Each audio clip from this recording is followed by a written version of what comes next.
A degree symbol is that little circle right there. 1 degree is equal to 60 minutes.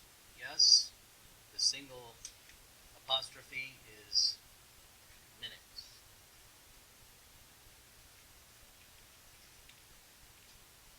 And 1 minute is the equivalent of 60 seconds, and the double apostrophe is your seconds indicator.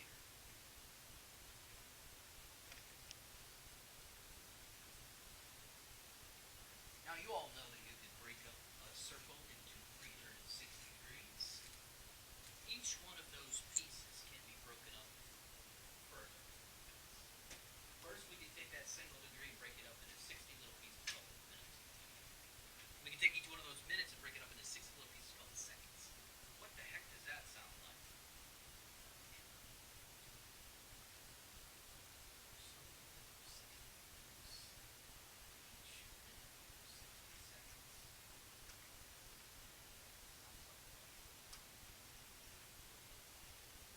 Time. That's right. It's exactly the same thing. And I'm going to have to look this up to verify it, but I think it was the Babylonians that were focused on the 60s. So, yeah, they were the powers of 60 were their thing. And I'm pretty sure I'm right on that, but I'm going to have to double check. How many seconds are there in 1 degree? If 1 degree is equal to 60 minutes. Not 360, nice try. 3,600, right? Because you're taking 60 times 60.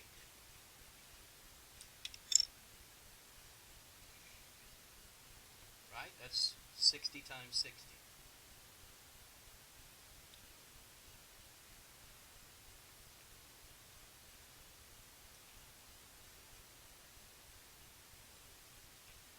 We're going to do part B before we do part A.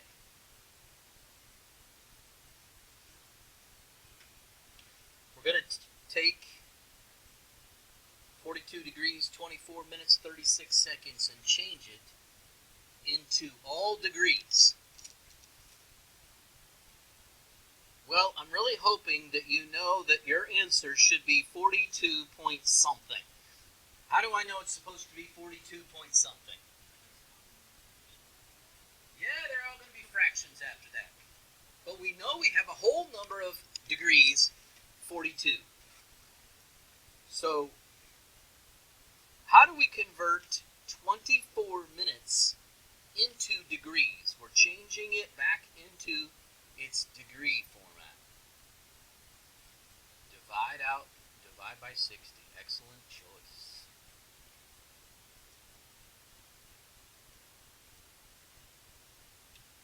What are we going to do to get the 36 to be converted back to degrees?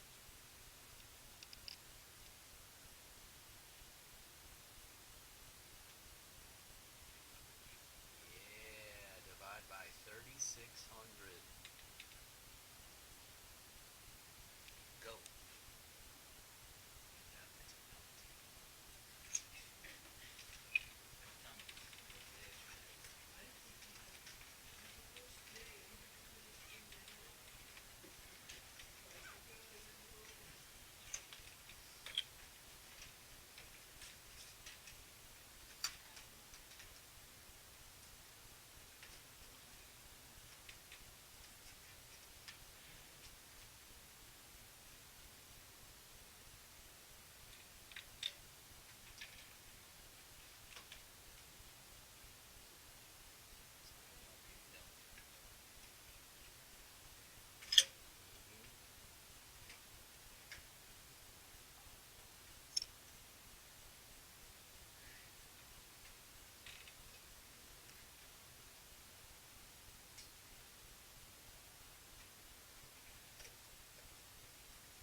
What did we end up with? 42 point what?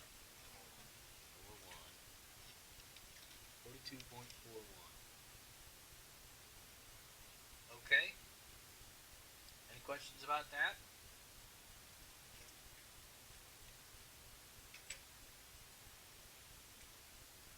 how do we go the other direction?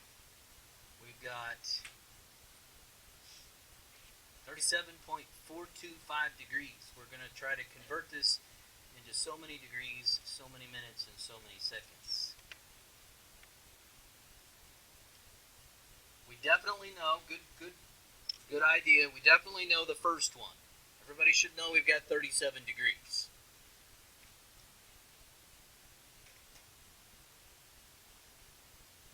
That's good. That's good. All right, now what are we going to do this 0.425?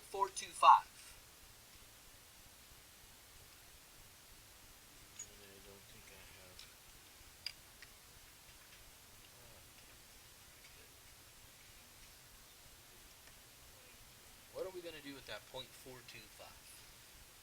How do we convert that? You need to first change it into minutes. It's a degree. How do we change it into minutes? Times 60, right. If the other direction was dividing by 60, this would be multiplying by 60. So what do we do with the 25 and a half?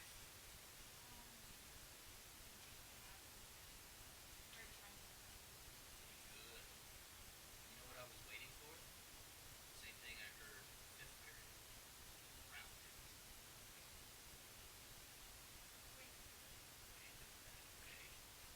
So what do we do with the 25? Pull that off, right? Because that goes in the next box.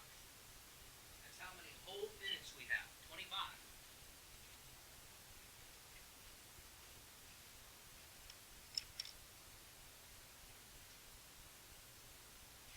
Right? So we took that 0.425, we multiplied it by 60, we ended up with 25 and a half, so we knew that we had a whole 25 minutes. Now we got a half a minute. We've got to take that half a minute and convert it into seconds. What do we multiply by? 60 again. And the answer is 30. Continue to take the decimal and multiply by 60.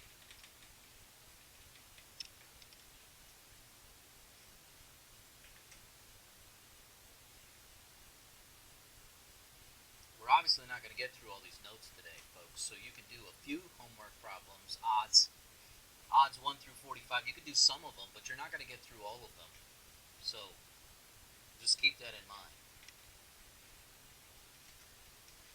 There is a new unit of measurement that you are not used to very much. You've seen it, but you're not used to it a lot. It's called radian. See, you guys are very, very comfortable with 360 degrees in a circle, but not all that comfortable with radians. And the definition of 1 radian is that if it intercepts an arc with the same length as its radius. It's about the distance on the outside edge of a circle.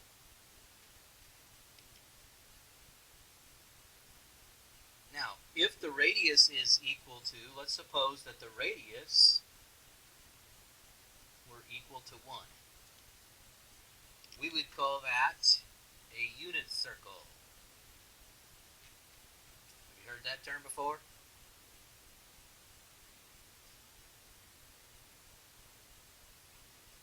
No, just a unit circle, that the radius of a unit circle is equal to 1. I just wondered if you had heard this term before, unit circle. Okay. You guys love it, right? Yes, you do. Yes, you do. Don't even try to tell me you don't. Okay, it's something that you will get more used to. Even though you say you hate it right now, you will learn to love it. Yes. Oh, ouch. Don't go there. You're close. You're very, very close. So, if 360 degrees is the distance or the angle measurement, we can compare 360, and if the radius is 1, with 2 pi radians.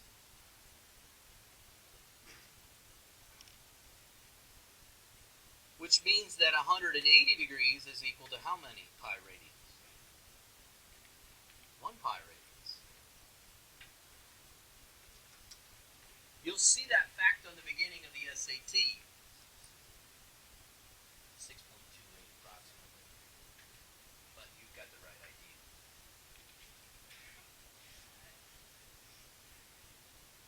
Now, 1 radian. We do not often think in terms of decimal digits of radians. Lots of times we think in terms of multiples of pi. We say things like pi over 2, pi over 3, 4 pi over 6. We don't often talk about 1 radian or 2 radians, even though we can. But just to give you an idea of the correlation between them, if we wanted to know about how to convert from one to the other, so this would be equal to 1 radian. You're going to have to use a machine because most of you don't know what 180 divided by pi is. That's not a nice number.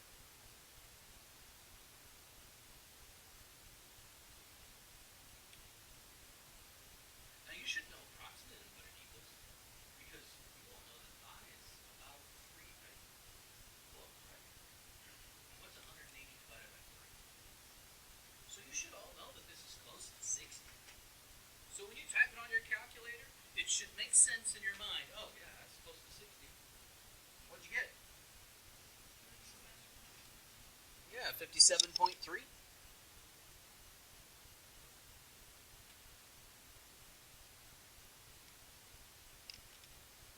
So if you're trying to understand what 1 radian is, it's about 57.3 degrees. Most of the time we will not be referring to decimal versions, but it does come up. I won't be throwing that at you on a test.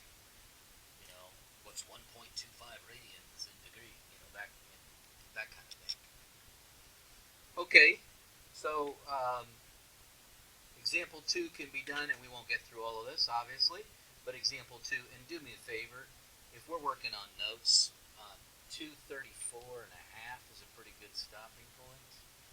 What I hate is 234, then 233, then 232. Pretty soon you're not even coming to class, right? Because it's time to pack up and leave. So just do me a favor and stay with me till at least 234. Okay? And if we're working on something, don't be rude about it. So how many radians? There's a couple different ways we could do this. We can take pi radians. We know that pi radians is 180 degrees. We can do this with cross multiplication. If you want to know how many radians are, that's one way to do it. Or you can do it maybe the way you learned in chemistry and physics, the factor label method. I know, you love it. Pardon the interruption. No. Just a reminder, after school detention tonight, 2:45 to 4:45 in the cafeteria. If you have community service, you can stop by the disc office in the 1012 building no later than 2:45. Thank you. You're welcome. Now, if you do the factor label method, you can tell that the degree units cancel, right? That's why you wrote the fraction pi radians over 180 degrees, so that the degree units would cancel. Do you know if 90 goes into 180? If so, how many times? Twice, right? So, now, if you can't do that giant reducing right away, it's okay. You could do it one step at a time if you needed to. You could use smaller numbers. And so what is the radian measure? It can't be 2 pi, folks. We've got 1 pi radian on top and 2 times 1 on the bottom. Pi over 2. Now, doesn't that make sense if pi is 180 degrees? Now, I will tell you that if you're at a party, you probably don't want to say 1/2 pi. Now, you know